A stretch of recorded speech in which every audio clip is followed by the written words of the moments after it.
Welcome to Trench Diaries. This is Battleship Bismarck Part 16.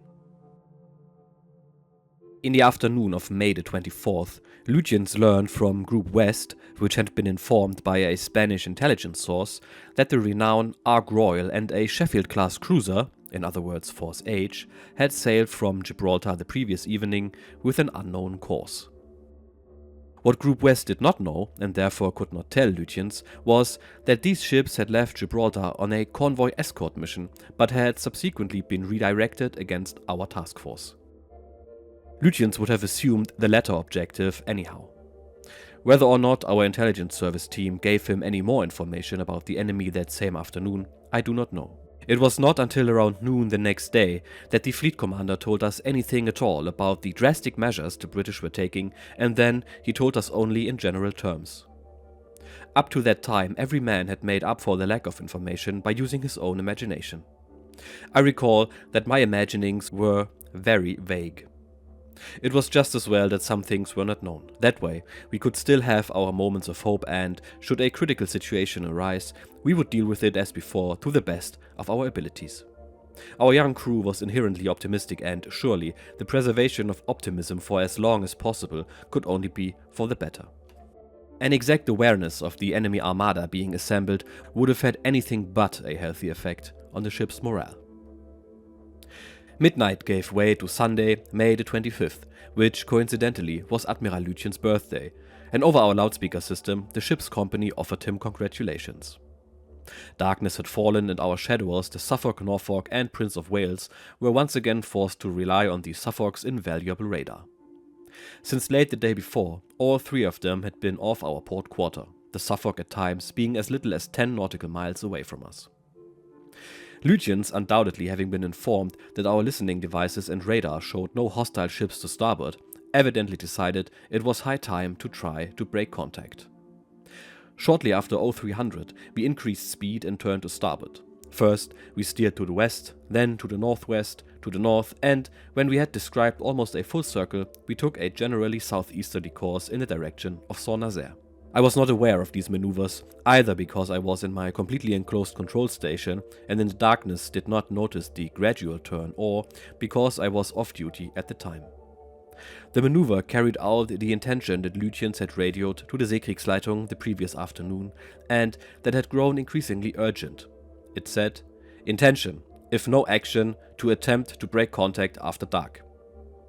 Fate seemed to have a birthday present for the fleet commander. The Suffolk, steering a zigzag course as a defense against possible U-boat attacks, had become accustomed to losing contact with us when she was on the outward leg of her course and the range opened, but regaining it as soon as she turned back towards us. At 0330, she expected to regain the contact she had lost at 0306. She did not. Lütjens' great chance had come, but he didn't recognize it. He must have believed that, despite his maneuvers, Bismarck's position was still known to his shadowers. He cannot have been aware that by transmitting messages he might be enabling the enemy's direction finders to renew contact with her. After all, his position had been known to the Suffolk and Norfolk ever since he first encountered them more than 24 hours earlier, and radio signals, even long ones, would not really tell the enemy anything new about the position of his flagship. Therefore, he saw no reason for maintaining radio silence or even any need to use the Kurzsignalverfahren, which was a short signal procedure which at the time was still immune to direction finding. It cannot be definitely determined, but this must be how he thought, because at around 0700 he radioed Group West. "A battleship, 2 heavy cruisers continue to maintain contact." When the Suffolk was unable to renew contact with Bismarck, she and the Norfolk, going on Wakewalker's assumption that the battleship had broken away to the west, changed course in an attempt to pick her up again. Therefore, by 0700, they had been steaming for several hours in first a southwesterly, then a westerly direction. If the Suffolk's radar, with its range of 24,000 meters, could not regain contact with Bismarck at 0330, what chance did it have of doing so at 0700? By which time Bismarck had been steaming for hours in a southeasterly direction.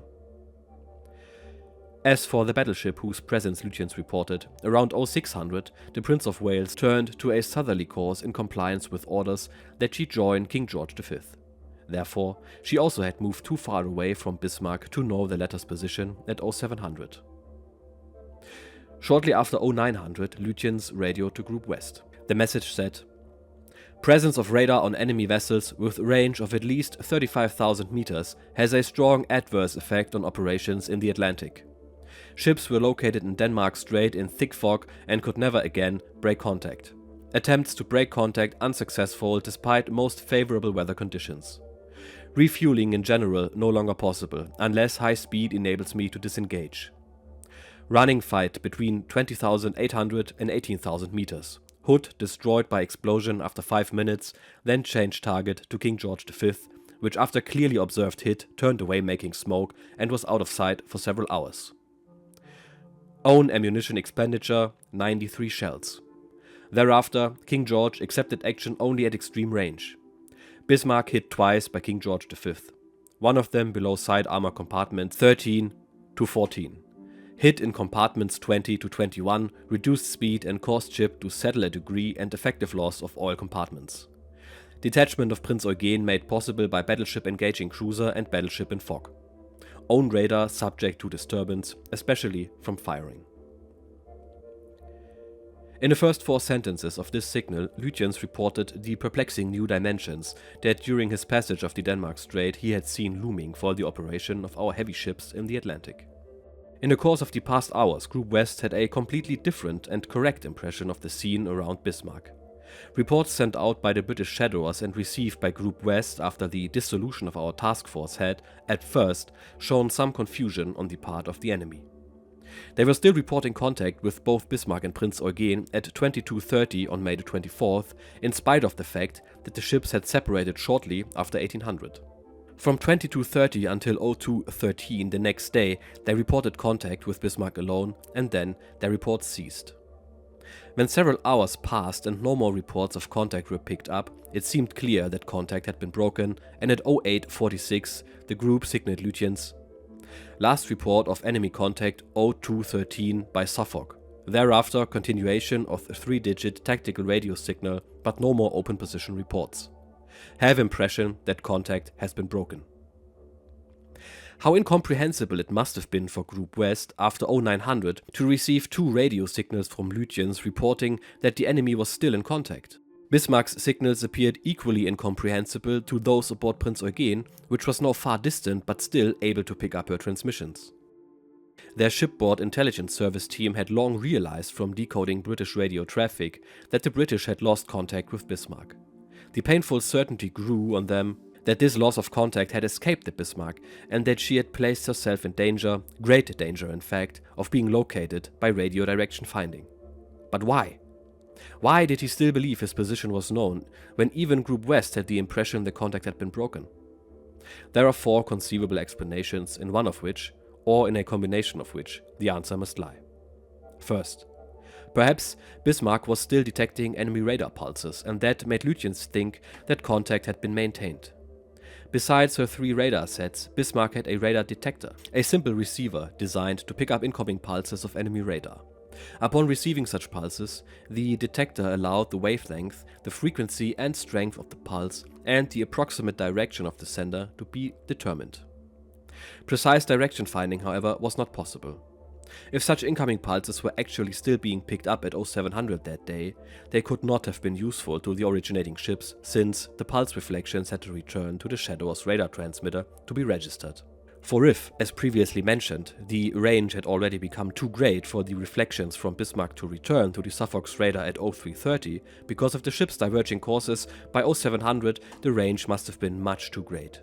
Possibly, the Bismarck's operators were picking up weak radar pulses beyond effective range of the radar transmitter. In the case of the Suffolk, 22,000 meters.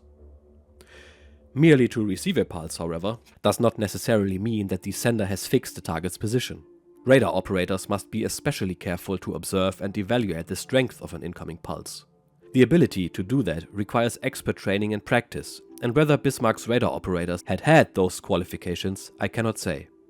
I am not an expert in this area. In any case, it should be borne in mind that all radar was still in its infancy and there was not much experience to go on. So, I leave this question open. I think that by 0700 on May the 25th, our distance from the Suffolk, Norfolk and Prince of Wales must have been too great for us to pick up even weak pulses from them. Moreover, the three erstwhile shadows assumed that Bismarck had turned to the west and therefore adjusted their search patterns in that direction. Would they not have used their radar to search the area ahead of them, to the west rather than behind them, to the east, where Bismarck really was? It is difficult for me to believe that radar pulses were still being picked up by Bismarck at 0700. Second, the interception of enemy radio traffic might have given Lütjens the impression that his position was still known. It may be that the signals of his shadows were still so strong that it did not occur to him that there had been any change in their proximity. The possibility is purely theoretical. Nothing concrete concerning it has come to my attention. Third, it is possible that during these hours our intelligence service team gave Lütjens information that he took or had to take as an indication that the enemy was still in contact. Had the intelligence service misinterpreted British tactical signals or operational transmissions? Did it play any other role in this connection? That possibility cannot be excluded. Fourth, Lütjens might have been so deeply under the spell of what he took to be the superiority of British radar that he was no longer able to imagine anything else. Can the two radio messages he sent on the morning of May the 25th therefore have a purely psychological explanation, his feeling of resignation? As stated, it is conceivable. In view of the first four sentences of his second signal, it is even probable. But to draw a convincing conclusion from four such diverse alternatives is difficult. I would, however, like to exclude the first. The second and third I can neither assert nor exclude. Not having any direct knowledge of how Lütjens reacted during the most critical phase of the operation so far, from the beginning of the pursuit by the Suffolk and Norfolk in the Denmark Strait to the morning of May the 25th, I am not in a position to transfer the fourth alternative from the realm of the conceivable into that of the believable.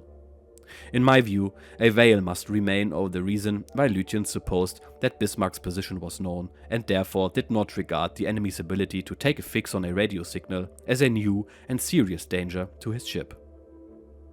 After 1000 hours, Bismarck did observe radio silence, and Group West then realized that the signal it sent to Lütjens at 0846 had shown him his error concerning enemy contact. But his attempt to correct his mistake by maintaining radio silence was not enough to repair the damage done by the dispatch of his two radio signals.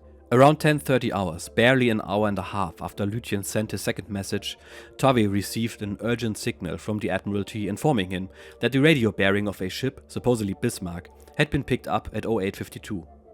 It gave him the relevant bearings but did not include a determination of our position. This information was omitted because, before he left Scapa Flow, Tovey said he wanted such computations to be done in his flagship. The bearings transmitted to him from stations in Great Britain, Iceland and Gibraltar could only be computed by his navigation officer, Captain Frank Lloyd, on an ordinary Mercator projection, however, as the flagship had not been outfitted with the mnemonic charts needed for such purposes. The result was that the computations made on the King George V were far from unequivocal.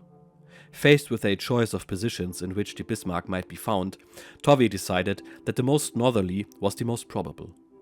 That position was, in fact, so far north that Tovey concluded Bismarck was going home through the Norwegian Sea. When he transmitted it to his ships, most of them, with the King George V in the lead, turned to the north or northeast on courses that led away from Bismarck's true position. Were we to have two chances of escape in one day, May the 25th? The Admiralty soon began to have doubts about Bismarck steering a northerly course, and that afternoon recalculated the coordinates with the help of a fix on another signal sent by Lütjens. As a result, it sent Tovey a more southerly position for Bismarck, one that definitely showed her to be heading for the Bay of Biscay. Tovey, in the meantime, had had his computations re-examined and realized that a grave error had been made that morning. After another exchange of thoughts with the Admiralty, more hesitation, and briefly taking a compromise course to the east, he let himself be persuaded that Bismarck was steering for the west coast of France. Accordingly, shortly after 1800 hours, he turned to the southeast. For 7 hours, Bismarck had been enjoying his gift of space and time, and now he was 150 nautical miles behind her on course for Saint-Nazaire, while at 0400 hours that same day, he was 100 nautical miles ahead of her. Around the noon hour of May the 25th, Lütjens spoke to the ship's company. The summons to assemble near the loudspeakers came on short notice and reached me while I was watch officer in the forward control station. I dismissed the men on watch with me so that they could listen to the talk, but not wanting to leave the guns completely uncovered, I remained at my station. According to Bismarck's reconstructed war diary, Lütjens said, "Seamen of the Battleship Bismarck, you have covered yourselves with glory. The sinking of the battlecruiser Hood has not only military but also psychological value, for she was the pride of England. Henceforth, the enemy will try to concentrate his forces and bring them into action against us. I therefore released Prince Eugen at noon yesterday so that she could conduct commerce warfare on her own. She has managed to evade the enemy. We, on the other hand, because of the hits we have received, have been ordered to proceed to a French port. On our way there, the enemy will gather and give us battle. The German people are with you, and we will fight until our gun barrels glow red hot and the last shell has left the barrels. For us seamen, the question now is victory or death." I can still see the leading petty officer who operated one of my directors returning dejectedly from the loudspeaker and still hear him remarking that it was really all over. He and the others who heard the address regarded our chances of getting through to France as practically nil.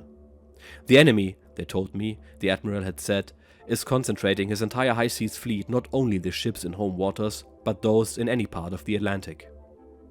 In the face of such a mass, the fate of the Bismarck could only be victory or defeat. The undertone of the men's remarks was clear. They had used both words, victory and defeat, yet, before them, they saw only defeat. It was not easy to reassure and calm them. I said something to the effect that perhaps things really wouldn't be that bad, and reminded them of our lightning victory over the Hood. Why shouldn't we do something else like that? But a shadow hung over the men. After all, it was the fleet commander who had said those things. Kapitänleutnant Gerhard Junak later reported that after Lütjens' address, dejection spread throughout the ship, and it was obviously generated at the top. Staff officers began to wear unfastened life jackets. Senior ship officers declared in the presence of their juniors that they now saw no way out. Senior petty officers appeared at their duty stations with open life jackets, although to do so was against regulations. The division officers tried harder than anyone to counter the contagious depression and had some success in cheering up their men. But the high morale that permeated the ship in the preceding days was irretrievably lost. Junak continued. Whether the fleet commander simply made a bad choice of words or whether the crew sensed his innermost fears must remain an open question. Needless to say, all the later rumors about people refusing to obey orders and so forth were invented out of thin air. Morale was low, however, and who can judge what tactical effects this had had? Stabsobermaschinist Wilhelm Schmidt said, "It is understandable that immediately after this address, some of the crew were depressed. The men were so young, some of them had come directly from the training centers and had been on board only 6 weeks. We warrant and petty officers, trusting in what fighting power we had left and in timely intervention by our long-range bombers, did everything we could to revive and sustain the men's morale." Here are a few other voices. A junior gunnery officer says, "The fleet commander should not have described the situation so badly." A seaman gunner is quoted. "My comrades seemed downhearted and said that the fleet commander spoke well, but they interpreted his words to mean that we were already lost." A machinist says, "The address had a depressing effect on the crew. Since morale was very high before the speech, the general opinion was that it would have been better if we had not been told anything about the situation we were in." A machinist petty officer says, "The fleet commander's words had a devastating effect on us. They were taken to mean that we were sentenced to death, whereas we had already reckoned when we would arrive in France. No one looked at anyone else for fear of betraying any weakness in himself. Deep depression enveloped the whole crew." Quite obviously, Lindemann immediately perceived what the fleet commander's words and tone were bound to do to the spirit of his crew. There were already whispers that the two had their differences. About an hour after Lütjens spoke, the captain made a brief address over the loudspeakers in which he said exactly the opposite. We would overcome the enemy and soon reach a French port. Also, in conversations with groups of men, he did his best to counteract the effect of Lütjens' words. He succeeded in dispelling the gloom. The men went back to their duties cheerfully. "I remember," a survivor wrote me, "how their faces brightened after the captain's address. They showed that the men had got their courage back." A devastating address by the Admiral is a good moment to end the episode with. I'm sure his intention was to rouse determination among the crew, but as you've heard, it was absolutely destructive. Captain Lindemann himself had to intervene, on a low level, to keep the men motivated. All in all, Lütjens' demeanor is quite puzzling here. His blatant disregard for any kind of emissions control, radio silence that is, took away not one, but 2 chances to escape back to France. And while I am armchair captaining here, I did serve in the army, and even if I did not know the capabilities of enemy radio detection, I would not chance it under any circumstances. The risk is just too great. Anyway, the British are now converging on the big ship, and the final battle is only hours away. So stay tuned for that. On a personal note, you can now become a channel member and help me out a bit if you like. Channel members receive exclusive badges and other perks, and membership starts at $1.99 a month. Until the next episode, cheers and bye bye.